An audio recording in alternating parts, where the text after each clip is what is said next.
點啊，盈盈，你喺度搞咩啊？又俾人鬧啊？見你眼濕濕咁嘅。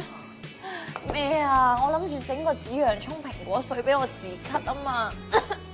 你呢啲婆仔嘢得唔得㗎？我上網見好多人啊都會整呢個嚟止咳㗎，佢哋啊仲會特登揀紫洋葱添，因為可以甜啲，味道好啲㗎。你啊幫手批蘋果啦，見係你咋？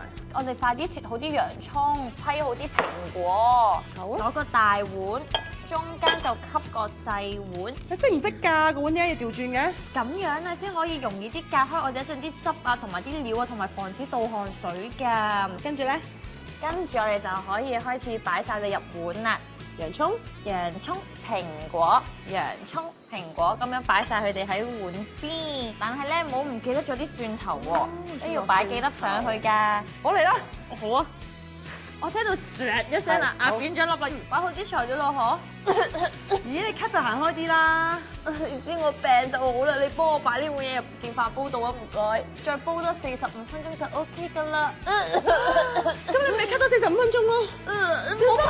小心啊！小心！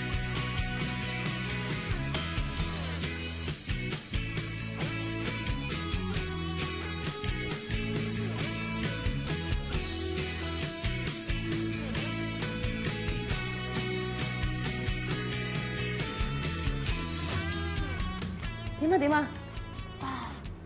味道清甜，飲完喉嚨覺得好舒服。我突然間諗起咧，咳咧都有分寒咳同熱咳嘅喎，你有冇搞清楚先飲㗎？你唔早啲講，切，咳嗰個都唔係我。本身洋葱咧喺中醫嘅角度嚟講咧，就有發散風寒啦、溫中通陽功效嘅。咁如果係一啲寒性嘅鼻敏感啦，同埋寒性嘅咳嗽，即係見到咳出嚟係白痰啦，又有白色嘅鼻水啦，我哋就可以用洋葱將身體嘅寒氣驅走。但係呢一種咧就唔係任何咳嗽都啱嘅。